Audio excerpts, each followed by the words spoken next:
आपके अपने channel ENB classes के इस प्यारे से प्लेटफॉर्म पे स्वागत है। आज हम बात करेंगे कि आपको हरियाणा का कोई भी एग्जाम निकालना हो तो आपकी बेस्ट अप्रोच क्या रहनी चाहिए, आपकी क्या प्लानिंग रहनी चाहिए, आपकी रणनीति क्या होगी, आपका पेपर आराम से निकल जाए। तो पहले बता देता हूँ, वीडियो को पूरा देखना। अगर आप वीडियो को पूरा देखोगे ये 100% का आपसे प्रॉमिस रहेगा कि आपकी तैयारी के अंदर भी सुधार आएगा और आपका जो स्कोर है उसमें भी इम्प्रूवमेंट आ जाएगा, अगर आप क्लास को पूरा देखेंगे तो ध्यान से सुनना है बस। चाहे आप 2x पे देख लेना बाद में, लेकिन क्लास को पूरा देखना और बढ़िया तरीके से देखना। तो आज हम बात करेंगे कि किसी भी पेपर को निकालना हो चाहे आपको हरियाणा का, ठीक है। पहली बात, ये भी आपका क्या है, सिलेबस है। जैसे आपका मैथ हो गया है, जैसे आपकी रीजनिंग हो गई है, फिजिक्स हो गया है, केमिस्ट्री हो गया है, बायोलॉजी हो गया है, फिर पोल साइंस हो गया है, हिस्ट्री हो गया है आपका, जियोग्राफी हो गया है, इकोनॉमिक्स हो गया है आपका, और इंग्लिश हो गया है, हिंदी हो गया है, कंप्यूटर और हरियाणा जीके। ये आपका क्या है, मेन ये सारे आपके क्या है सब्जेक्ट। अब वो बात अलग है, जैसे हरियाणा पुलिस के एग्जाम में इंग्लिश और हिंदी का बोला है नहीं आएगी, और ग्रुप डी के एग्जाम में जैसे ये बोला है कि जो आपका साइंस वाला पार्ट है वो 15% आएगा या 15 क्वेश्चन आएंगे, तो उस पर नहीं जा रहा हूँ मैं। मेन मेरा ये टारगेट है कि आपको कोई भी एग्जाम देना है, उसके लिए आपकी अप्रोच क्या रहेगी, चाहे आपको हरियाणा पुलिस का देना है, चाहे ग्रुप डी का देना है, या फिर सीईटी मेंस का देना है। जैसे आपका हरियाणा पुलिस का है, उसके अंदर इंग्लिश और हिंदी तो आएगी नहीं आपकी, वहाँ पे आपका क्या है, जो बीएनएस है या एनिमल हस्बेंड्री है, वहाँ पे उसके कुछ क्वेश्चंस आएंगे, तो वो बात अलग हो गई है, उसको हम कर लेंगे लास्ट में डिस्कस। जैसे आपको सीईटी मेंस में देना है तो किसी पर्टिकुलर एग्जाम में जाना है तो उस पर्टिकुलर एग्जाम का कुछ सिलेबस होता है, वो आता है, वो सबका अलग अलग होगा, लेकिन ये चीजें क्या है, सारी की सारी कॉमन है। तो अब हरियाणा पुलिस में जैसे ये नहीं आता है तो इसकी बात नहीं करेंगे, लेकिन ज्यादातर सारे एग्जाम में हरियाणा पुलिस को छोड़ दें तो ये सारे आपके क्या है, ये इतना सिलेबस आपका है। आपको करना क्या है, आपका पहला स्टेप क्या होना चाहिए, आपका पहला स्टेप ये होना चाहिए कि सबसे पहले आपका सिलेबस कंप्लीट हुआ होना चाहिए। तो मैं सबसे पहले उस स्टूडेंट की बात कर रहा हूँ जिसने सिलेबस है वो कंप्लीट कर रखा है। उसको ये लगता है कि मैंने मेरा जो सिलेबस है वो 100% तरीके से कंप्लीट कर लिया है। वैसे 100% तरीके से कंप्लीट कभी किसी का होता नहीं है, लेकिन फिर भी आपको ऐसे कॉन्फिडेंस है कि मैंने अपना जो सिलेबस है वो पूरा कर लिया है। तो आपको क्या करना चाहिए, सबसे पहले ये मैंने अलग अलग सेक्शन बनाए हैं आपके।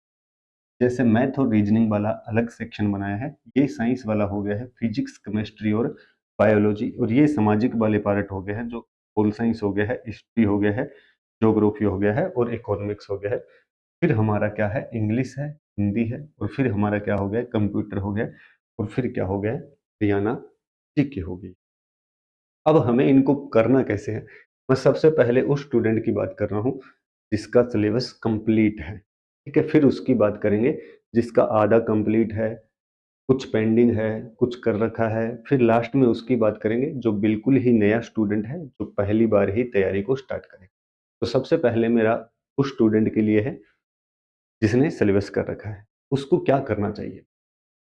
सबसे पहली बात है, उसने सिलेबस पूरा कर रखा है तो भी उसको जो मैथ है और जो रीजनिंग, ठीक है, ये इसके मार्क्स लिखे हुए हैं, लगभग 15 से 20 क्वेश्चन मिलते हैं।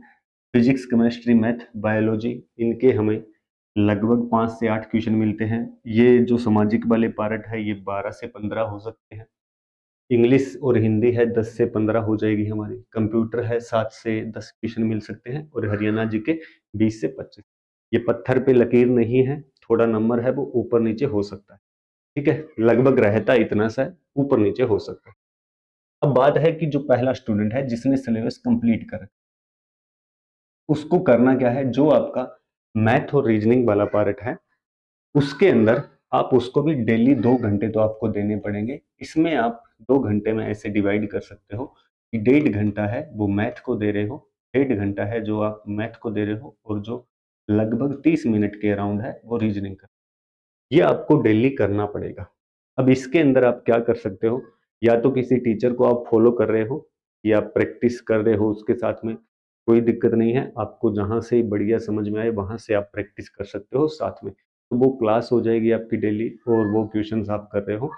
इसके अलावा आप डेली एक पेपर जरूर करना, मॉक टेस्ट, तो लगभग 10-15 क्वेश्चन उसमें आ ही जाते हैं, डेली के डेली मैथ के भी, तो वो मैथ आपका रेडी रहेगा। ठीक है, तो आप डेली 2 घंटे इसमें भी टाइम देना है, 2 घंटे जरूर टाइम देना है। अगर किसी स्टूडेंट को ये लगे कि सर मेरे को ये प्रैक्टिस वगैरह क्लासेस वगैरह देखना अच्छा नहीं लगता है, तो आप अपनी तरफ से भी कर सकते हो, कोई दिक्कत वाली बात नहीं है। लेकिन आप इसमें करना ऐसे मिक्स प्रैक्टिस करना, मिक्स प्रैक्टिस आप करना इसमें, ठीक है, क्योंकि मिक्स प्रैक्टिस करेंगे तब हमें क्या होता है, जो पूरा मैथ होता है वो डेली का डेली रिवाइज होता रहता है। जैसे प्रॉफिट लॉस का एक क्वेश्चन आ गया है, परसेंटेज का आ गया है, टाइम एंड डिस्टेंस का आ गया है, नंबर सिस्टम का आ गया है, फिर मान लेते हैं कोई त्रिकोणमिति का आ गया है, तो वो पूरा दिमाग हमारा एक साथ चलता है। तो यहाँ पे आप मिक्स क्वेश्चन कर सकते हो, और डेली भी आपको लगभग 20 से 30 क्वेश्चन तो करने चाहिए, मॉक टेस्ट के अलावा की बात कर रहा हूँ मैं। अगर आप यहाँ पे डेली 20 से 30 क्वेश्चन कर रहे हैं और साथ में मॉक टेस्ट कर रहे हैं, इतना आपके लिए इनफ है। ठीक है, अब ये 20 से 30 क्वेश्चन ऐसे नहीं है कि बिल्कुल ही बच्चों वाले क्वेश्चन हो, इनका लेवल भी थोड़ा ठीक ठाक होना चाहिए, मतलब एसएससी लेवल का आप कम से कम करके जाए। क्योंकि ये एसएससी लेवल के लिए क्यों बोल रहा हूं मैं, क्योंकि भी हरियाणा में जो भी क्वेश्चन आता है वो एसएससी का सीधा कॉपी पेस्ट किया जाता है और वहां पे आ जाता है। इसलिए क्या है, एसएससी का आप एक प्रैक्टिस सेट कर सकते हो उसके हिसाब से। ठीक है, वहां पे थोड़ा एडवांस वाला जैसे ज्योमेट्री वाला पार्ट होता है उसको आप छोड़ सकते हो। तो 20 से 30 क्वेश्चन आप डेली करने चाहिए भैया। मॉक टेस्ट के अलावा की बात कर रहा हूँ, 10-12 मॉक टेस्ट में हो जाएंगे, तो ऐसे करके आपके डेली 40 से 45 क्वेश्चन बन जाएंगे। आपको डेली 40 से 45 क्वेश्चन करना है। दूसरी बात, जब ये क्वेश्चन आप कर लेते हैं तो ऐसे नहीं है इसको कर लिया और सीधा बस छोड़ दिया है। इसको बढ़िया तरीके से एक एक क्वेश्चन को पूरा पोस्टमार्टम करना है कि उसके अंदर क्या था, आपको क्या समझ में नहीं आया या समझ में आ गया, तो पूरा उसको अच्छे से टाइम देना है। ठीक है भी बात, तो ये पार्ट हो गया है। फिर है भी, जिसने सिलेबस कर रखा है वो क्या कर सकता है, मैं ये मान रहा हूँ उसका फिर ये सारा पार्ट कंप्लीट है, वो डेली 1 घंटा लगाओ भी। तो मान लेते हैं वो डेली ऐसे कर रहा है, क्योंकि भी 1 घंटा बहुत होता है अगर आप सीरियस स्टूडेंट है, क्योंकि मैं जब भी बात करता हूँ तो मैं सीरियस स्टूडेंट की बात करता हूँ। तो आप 1 घंटे के अंदर एक सब्जेक्ट को रिवाइज कर सकते हो। अगर एक दिन में नहीं होता है तो आप स्लॉट बना लो अपना कि 2 दिन में या 3 दिन में एक सब्जेक्ट को रिवाइज करना है। तो इसमें जैसे एग्जाम्पल के तौर पे डेली 1 घंटा इस पार्ट पे देना है। जैसे मान लेते हैं आपने फिजिक्स है, 1 घंटा आज रिवाइज की और 1 घंटा कल, तो 2 दिन में फिजिक्स आपने पूरी रिवाइज कर ली। सिलेबस कर रखा है तो आपने नोट्स भी बना रखे होंगे, उन नोट्स को आप रिवाइज करते हैं। ठीक है, कोई भी नया क्वेश्चन मिलता है तो उसमें ऐड करते रहना, जो मॉडल टेस्ट पेपर से नया क्वेश्चन मिलता है। ऐसे ही फिर केमिस्ट्री को करना है 2 दिन, ऐसे ही बायोलॉजी को। कोई सब्जेक्ट ऐसे लगे जैसे पोल साइंस वाला है, थोड़ा ज्यादा क्वेश्चन आते हैं, तो यहाँ पे आप 3 दिन भी दे सकते हैं। जैसे आपका ज्योग्राफी है थोड़ा बड़ा होता है, इसमें भी हम 3 दिन दे सकते हैं। तो ये इस तरीके से डेली 1 घंटा आपको भी यहाँ पे देना है। ठीक है, इससे आपका जो कॉन्फिडेंस है वो बढ़ जाएगा। आपको ऐसे फिर फील होगा, अगर आपने ये 10-12 दिन भी चीज चलाई तो आपको ये लगेगा हाँ भी पूरी जीके मेरी रिवाइज हो रही है। जैसे पहले 2 दिन आपने फिजिक्स पूरी कर दी, आपका माइंड आपको बोलेगा हाँ भी मैंने फिजिक्स है वो पूरी रिवाइज कर दी। फिर मान लेते हैं 2 दिन में पोल साइंस रिवाइज की है, तो फिर हमें ऐसे करके कॉन्फिडेंस आ जाएगा। तो यहाँ पे आप 1 घंटा भी डेली देना है। ठीक है, फिर है इंग्लिश और हिंदी वाला पार्ट। ये दोनों लैंग्वेज है, आपके सीईटी मेंस में तो आएगा, ग्रुप डी में भी आएगा, हाँ हरियाणा पुलिस में नहीं आएगा, तो उससे टेंशन में नहीं आना है, जहां पे आएगा वहां पे बात कर। तो ये भी लगभग 10 से 15 क्वेश्चन हमें मिलते हैं। के अंदर भी आपको क्या करना है, 1 से 1.5 घंटा डेली देना है। मतलब असल में तो 1.5 घंटा आपको देना पड़ेगा, क्योंकि उसके अंदर 1 घंटा हमें इंग्लिश को डेली देना है और लगभग आधी घंटा हम हिंदी को पढ़ सकते हैं। डेली के डेली आप पढ़ना है ये वाली चीज। ठीक है, फिर आ गया है कंप्यूटर। अब कंप्यूटर मोस्ट इंपॉर्टेंट चीज है भी, बहुत सारे स्टूडेंट इसी में ज्यादा फेल होते हैं या कम स्कोर कर पाते हैं। तो कंप्यूटर को लाइट नहीं लेना है, पूरा कर रखा है तब भी हमें क्या है, इसको रिवीजन में डेली के डेली 30 मिनट से 45 मिनट आप दे सकते हो, मतलब आधी घंटा के राउंड आप इसको डेली रिवाइज करो। और ये है हरियाणा जी, सबसे ज्यादा स्टूडेंट इसी में लगा रहता है, पूरे दिन में 4 घंटे दे देता है। लेकिन ऐसा नहीं करना है, आपको मूर्ख नहीं बनना है, आपको थोड़ा सा स्मार्ट स्टूडेंट बनना है, जिसके दिमाग सही काम करता है। उसने भी हरियाणा जीके का सिलेबस कर रखा है आपने, तो आपको सिर्फ और सिर्फ क्या है, 45 मिनट बहुत है, भी ज़्यादा करो तो आप 1 घंटा दे सकते हो, इससे फालतू नहीं देना है। इसके अंदर आपका ऐसे नहीं है कि 25 में आपका 40 स्कोर आ जाएगा, 25 में 25 ही आ सकते हैं, ज़्यादा नहीं आएँगे। तो कहने की बात है, ऐसे नहीं है कि इसमें 4-4 घंटे लगाओ, इतना नहीं करना है बस। आप सिलेबस पूरा कर रखे हो, किसी टीचर को फ़ॉलो कर रहे हो, तो आपको जो प्रैक्टिस करवा रहा है, तो देखो, बहुत है। उसके अलावा थोड़ा-सा 10-15 मिनट खुद से पढ़ना चाहो तो पढ़ सकते हो। अदरवाइज़ आपको ऐसे है क्लास नहीं देखनी है, तो आप डेली के डेली 45 मिनट इसको पढ़ते रहो। ये इनफ है, इतना ही आपको करना। अब टोटल आपकी बात बन गई है कि लगभग आपको 2 घंटे यहाँ पे देने पड़ेंगे, 1 घंटा यहाँ पे, 3 घंटा हो गया है। लगभग डेढ़ घंटा यहाँ पे, साढ़े 4 घंटे हो गए, और लगभग डेढ़ घंटा ये हो गया है, साढ़े 4 और 6 घंटे का आपका प्लान हो गया है। लेकिन ये 6 घंटे आपके भी सीरियसनेस के साथ होने चाहिए। अगर आप सीरियसनेस के साथ नहीं करोगे, तो पेपर आपको बाहर निकाल देगा, पहले बता, ठीक है? इतना लाइट नहीं लेना है। तो 6 घंटे का तो आपका भी प्लान होना ही चाहिए। असल में तो आपका 6 से 8 घंटे का होना चाहिए, अगर आपको इस बार में पक्का नौकरी चाहिए, क्योंकि आपने सिलेबस कर रखा है, इसका मतलब सीईटी के प्री में पहले ही आपने स्कोर ठीक-ठाक कर रखा होगा, तो फिर आपको और ज़्यादा सीरियस रहने की ज़रूरत है। तो लगभग 6 से 8 घंटे आप टाइम दो, और इस तरीके से टाइम देना है।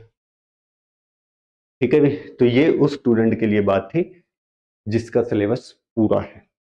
पहला उसका हो गया है कंप्लीट, कि कैसे-कैसे पढ़ना है। ऐसे अगर आप पढ़ोगे तो आपको इम्प्रूवमेंट दिखेगा। ख़ास तौर पे ये वाली जो चीज़ बताई है ना मैंने, इस पे फ़ोकस ज़रूर, ऐसे ही करके, कि आप सिलेबस कर रखा है आपने, तो जो रिवीजन होता है ना, वो ही सब कुछ। बस रिवीजन है आपका पेपर पास का। ज़्यादा पढ़ने से एग्ज़ाम पास नहीं होता है, कम चीज़ों को बार-बार पढ़ने से एग्ज़ाम पास। तो आप रिपीट करते रहना बस, रिवीजन सबसे ज़्यादा ज़रूरी। तो ये 7 सब्जेक्ट हो गए हैं एक तरीके से, इनको आप इस तरीके से बनाना है। आप टाइमिंग थोड़ा ऊपर-नीचे भी कर सकते हैं, अब ऐसे नहीं है कि 1 घंटे है तो पत्थर पे लकीर है, 1 घंटे ही है। किसी का मन हो तो आप डेढ़ घंटे भी दे सकते हो, 2 घंटे भी दे सकते हो, वो अपने हिसाब से आप सेटलमेंट भी कर सकते हो। मैं एक एक एवरेज आपको टाइमिंग दे रहा हूँ, ठीक है जी? अब आगे है दूसरे टाइप के स्टूडेंट की बात करते हैं। अब जो दूसरे टाइप का स्टूडेंट है, इसने ये है सिलेबस कर रखा है, कुछ कुछ पेंडिंग है, मतलब उसका बीच-बीच में काम चल रहा है, कुछ तो पेंडिंग है, कुछ कर रखा है, कुछ आता है, कुछ नहीं आता है, ऐसे करके कहानी। तो उसको सबसे पहले क्या करना है, ऐसा स्टूडेंट जिसका सिलेबस कुछ तो हो गया है, मान लेते हैं कि उसने मैथ कर रखा है, रीजनिंग कर रखा है, फिर यहाँ से साइंस वाला पार्ट नहीं कर रखा है, ये कर रखा है, या फिर इंग्लिश कर रखी है, हिंदी नहीं कर रखी है। तो सबसे पहले तो भैया आपको ये करना है, आराम से, तसल्ली से, थोड़ा-सा अपने आप को शांत करके, फ़ास्ट तरीके से और बढ़िया तरीके से। फ़ास्ट का मतलब ये नहीं है कि 1 दिन में ही फारिग करना है। सबसे पहले आप अपना सिलेबस कंप्लीट, तो ये दूसरे नंबर स्टूडेंट की बात कर रहा हूँ, जो एक बीच-बीच का स्टूडेंट है, जिसने कुछ कर रखा है, कुछ नहीं। तो उसका पहला टारगेट ये है, भई अपना सिलेबस है, वो कंप्लीट, अपना सिलेबस है वो कंप्लीट करो, कोई दिक्कत नहीं है। आराम से उसको बढ़िया तरीके से ऐसे टारगेट बना सकते हो, क्योंकि सीईटी मेंस का तो पेपर अभी है नहीं, हरियाणा पुलिस का पेपर सबसे पहले, या फिर ग्रुप डी का होने वाला है। तो पहले आप अपना सिलेबस कंप्लीट करो, ठीक है? जब आपका सिलेबस कंप्लीट हो जाए, तो फिर आपको भी सेम तरीके से यही प्रोसेस फॉलो करनी है, कि आपको लगभग 2 से ढाई घंटे इसमें देने हैं, लगभग 2 से ढाई घंटे। क्योंकि भी एक तो आपका ये वाला पार्ट, ठीक है? एक तो ये वाला पार्ट, और एक ये वाला पार्ट, और एक आपकी पोल साइंस हो गई है, और एक आपकी ज्योग्राफी हो गई है, और एक आपका कंप्यूटर वाला पार्ट हो गया, और एक आपका हरियाणा जीके। ये ऐसा पार्ट है जो कहीं न कहीं आपको आराम से जॉब दिलवा देगा। इनमें चाहे आप थोड़े कमज़ोर हैं, जैसे इंग्लिश, हिंदी में कमज़ोर है, तब भी चल जाएगा, लेकिन फिर भी हमें रिस्क नहीं लेनी है, क्योंकि टाइम पड़ा है तो कंप्लीट करके ही जाना है। फिर जब भी आपका सिलेबस कंप्लीट हो गया, तो आप पहले वाले टाइप के स्टूडेंट बन गए हैं, मतलब आपका सिलेबस है वो कंप्लीट हो गया। अब आपका वो सिलेबस है पेंडिंग बचा हुआ, 1 महीने में हो सकता है, डेढ़ महीने में हो सकता है। अब ऐसे तो नहीं है कि 6 महीने का पेंडिंग पड़ा है, 6 महीने का पेंडिंग पड़ा है, तो फिर तो आप उस कैटेगरी में आ जाओगे, जिसने सिलेबस कर ही नहीं रखा है। तो पहले आपको 1 महीना या डेढ़ महीने में थोड़ा फ़ास्ट, या थोड़ा टाइम ज़्यादा बढ़ा के जल्दी सिलेबस कंप्लीट, जैसे ही आपका सिलेबस कंप्लीट हो जाए, फिर आपको सेम तरीके से 2 से ढाई घंटे इसमें देने हैं, 1 घंटे ये सेम प्रोसेस फॉलो करनी है फिर आपको। बिल्कुल सेम की सेम प्रोसेस, फिर आपको ऐसे ही चलना है। लेकिन सब जब आप सिलेबस कंप्लीट कर रहे हो, उसके दौरान आपको इस वाले पार्ट पे हमेशा ही फोकस रखना है।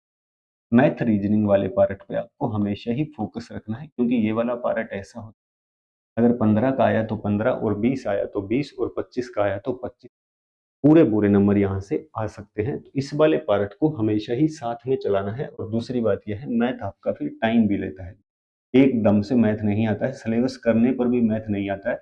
मैथ को आपको प्रैक्टिस में डेली रखना पड़ेगा, ठीक है? तो फिर आप इस तरीके से मैथ को और रीजनिंग को तो जरूर चलाना है। अब ज्यादातर स्टूडेंट क्या करते हैं, जो रीजनिंग होते हैं उसको हल्के में ले लेते हैं, और ये हल्के में लेना ही सबसे ज्यादा उसकी बेवकूफी होती है। आपको बेवकूफ नहीं बनना है, रीजनिंग में भी आधी घंटा तो जरूर देना है, ठीक है जी? अब आ गया है तीसरे टाइप का स्टूडेंट। अब तीसरा टाइप का स्टूडेंट है जो बिल्कुल एम्प्टी है। एम्प्टी का मतलब खाली है, उसने स्टार्ट किया है, अभी नया नया लगा है, 1 महीना हुआ है या 2 महीना, नया नया लगा है। तो उसके लिए तो ये है कहानी, आराम से शांत होना, बढ़िया तरीके से, और ठंडा पानी पीना। जैसे ही ठंडा पानी पियोगे दिमाग शांत हो जाएगा, और फिर आपको करना क्या है, अपने हिसाब से सिलेबस को कंप्लीट करना है, इनको भी और इनको भी। अब ऐसे नहीं कर पाओगे कि एकदम से ही सिलेबस कंप्लीट हो जाएगा। पहले आपको ऐसे है, मैथ आपको लेके चलना पड़ेगा। सबसे पहले मैथ तो आपको भी हर एक स्टूडेंट को डेली करना पड़ेगा, चाहे वो किसी भी टाइप का स्टूडेंट हो। फिर आप क्या कर सकते हो, क्योंकि मैथ आएगा तो रीजनिंग आ ही जाएगी। फिर इनमें से या तो साइंस वाले पार्ट में, या फिर आप सामाजिक वाले पार्ट में किसी एक सब्जेक्ट को उठाओ और उसको साथ साथ चलाओ बढ़िया तरीके से, क्योंकि अपना दिमाग भी आपको कह देता है कि हाँ, मेरी औकात इतनी है, मैं इतना याद कर सकता हूँ, या इतना मेरा माइंड है वो झेल पाएगा। तो उसके अकॉर्डिंग आप अपने आप को रेडी रखना है, और अपना सिलेबस है वो आगे बढ़ाते रहो, और सिलेबस को कंप्लीट करना है भी। सबसे पहला टारगेट यही है, सिलेबस कंप्लीट। ठीक है? अब ऐसे नहीं करना है कि आपने मैथ भी चला लिया है, रीजनिंग भी चला ली है, फिजिक्स भी चला ली है, यहाँ से ये सब्जेक्ट भी चला लिया है, हिंदी भी चला ली है, इंग्लिश भी चला लिया है, इतना नहीं कर पाओ। आप मैक्सिमम ऐसे बनाओ कि 3 से 4 सब्जेक्ट चलाओ, जिसके अंदर जैसे ऐसे चला सकते हो। मैथ को चलाया आपने, कोई दिक्कत नहीं है, मैथ चल रहा है आपका। फिर आप साइंस वाला एक पार्ट चला सकते हो और सामाजिक वाला एक पार्ट चला सकते हो। ये 3 सब्जेक्ट बहुत है, और ये हरियाणा जी के भी थोड़ी थोड़ी साथ में पढ़ते रहना। इस 4 सब्जेक्ट आप चलाओगे। जब आपका कंप्लीट हो जाएगा तो फिर आप सेम उसी तरीके से, जो आपका पहले नंबर का स्टूडेंट था जिसने सिलेबस कर रखा है, उसके जैसा बन जाओगे। फिर आपको उसी तरीके से करना, ठीक है? दूसरा, अब थोड़ा सा आगे चलते हैं।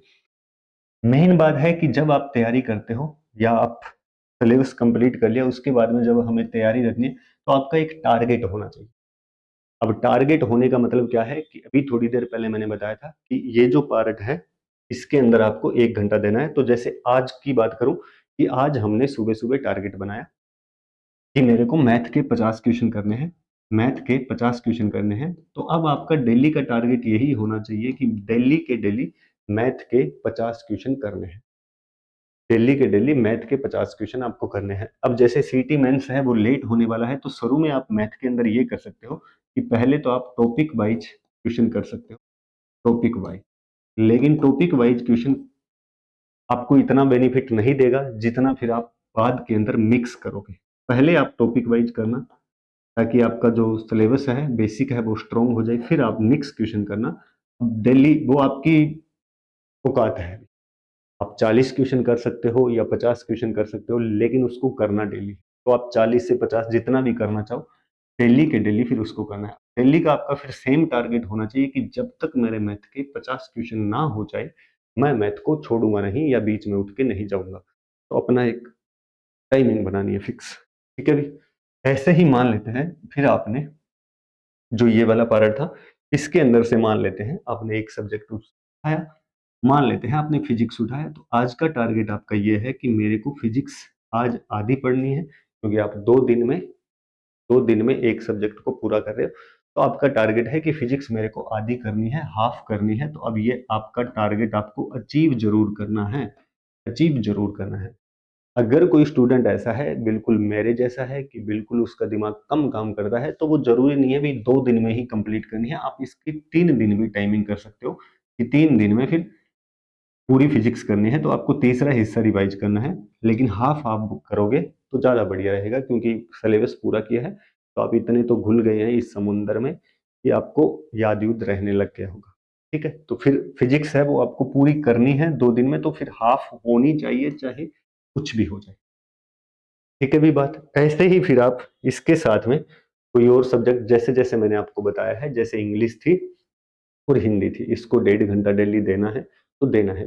अब इंग्लिश में आप कैसे है, पहले आप अपना सिलेबस पूरा करोगे, जैसे ही आपका सिलेबस पूरा हो जाए फिर आप उसके चैप्टर वाइज जैसे प्रैक्टिस करना, मतलब एरर वगैरह की, और जो भी आपके टॉपिक है वो आप कंप्लीट। ठीक है, और आपको कॉन्फिडेंस भी जब ही मिलेगा जब आप इस चीज को फॉलो करोगे। नहीं आपको कॉन्फिडेंस नहीं मिलेगा, नहीं आपको ये लगेगा कि मेरा कितना तो सिलेबस हो गया है, कितना मेरा पेंडिंग। तो पहले अपने आप को, जब भी आप वीडियो देखो तो शांत करना, वीडियो पूरी हो जाए तो पहले आप नोट करना कि हाँ मेरी ये वाली चीजें तो कंप्लीट है, ये वाली चीजें तो कंप्लीट है, जो कंप्लीट है वो ठीक है भी, उस पर टिक करना यस, और जो आपकी पेंडिंग है, जो भी चीज आपकी पेंडिंग है उसकी आप एक लिस्ट बनाना, उस लिस्ट में आप नोट करना कि ये वाली चीजें मेरी पेंडिंग है, फिर उसको एक एक करके पहले कंप्लीट करके लाओ। ठीक है, क्योंकि ज्यादा जल्दबाजी से भी कुछ नहीं होगा, पहले सिलेबस तो कंप्लीट करना है। ठीक है भी, तो ये मैं उम्मीद कर रहा हूँ मैंने जो भी आपको बताया है आप समझ पाए होंगे। बाकी इसके अंदर आप खुद भी अपने दिमाग का यूज कर सकते हैं, क्योंकि मैं हमेशा ही एक बात बोलता हूँ, खुद का जो दिमाग होता है वो द बेस्ट होता है। खुद के बारे में खुद से ज्यादा किसी को पता नहीं। हमने एक आपको आइडिया दे दिया है। मेन मेरी बात से क्या है सीखने वाली बात, कि आपको टारगेट बना के स्टडी करनी है, बस इतनी बात है। इतनी ही बात है मेन मेरी बात। ठीक है भाई, तो मैं उम्मीद कर रहा हूं कि सारी बातें आप मेरी समझ पाए होंगे। आपको डिमोरलाइज नहीं होना है कभी भी, बस अपना सिलेबस कंप्लीट करने पे जल्दी से फोकस करो और उसको जल्दी जल्दी फारिग करो, क्योंकि जब तक सिलेबस कंप्लीट नहीं होगा तब तक कुछ नहीं होगा। तो पहले आपको सिलेबस तो कंप्लीट करना ही पड़ेगा, रिवीजन तो बाद में ही होती है। दूसरी बात, एक चीज और बताना भूल गया, कि जिस टाइम आप सब जो जो भी सब्जेक्ट पूरा कर रहे हो, तो उस दौरान आपको एक चीज और करनी है। जैसे मान लेते हैं, आपको पता है कि आप मान लेते हैं मंडे से लगे, ठीक है, मंडे से फिर सैटरडे तक ही आप सिलेबस को आगे बढ़ाना, संडे को पीछे वाले जो भी सब्जेक्ट आपने चला रखा है उस सब्जेक्ट को पहले अपने अंदर हजम कर लेना, रिवाइज कर लेना है हर एक संडे को आप आगे मत बढ़ना, पीछे वाला पूरा करते रहना। कहीं आप ये सोचो कि डेली लगे ही रहे, ऐसे नहीं। संडे को आपको आगे नहीं बढ़ना है, संडे को आपको मंडे से लेके शनिवार तक जो हुआ था उसको हजम करना है, ये जरूरी है। तो उम्मीद कर रहा हूं मैं सारे के सारे स्टूडेंट समझ पाए होंगे मेरी बातों को। अब ऐसे नहीं है कि हरियाणा पुलिस के लिए अलग कोई फॉर्मेट होगा, ग्रुप डी के लिए कोई अलग फॉर्मेट होगा, कोई फॉर्मेट नहीं है, सेम यही प्रोसेस रहेगा। मेन बात, सिलेबस पूरा करो, जैसे ही सिलेबस पूरा हो जाए फिर मैंने आपको ये रणनीति बताई है कि 2 घंटे से 2.5 घंटे इस पे देना, लगभग 1 घंटे इसमें, ज्यादा भी कर सकते हो, आपके पास में टाइम है तो आप 1 से 2 घंटे भी कर सकते हो। वो अपने हिसाब से आप टाइम को थोड़ा बहुत कम ज्यादा कर सकते हो। लेकिन अब मेन बात बता रहा हूँ लास्ट, कि जो हमें फोकस में पॉइंट रखने हैं, कि हमें मेन फोकस किस किस सब्जेक्ट पे रखना है।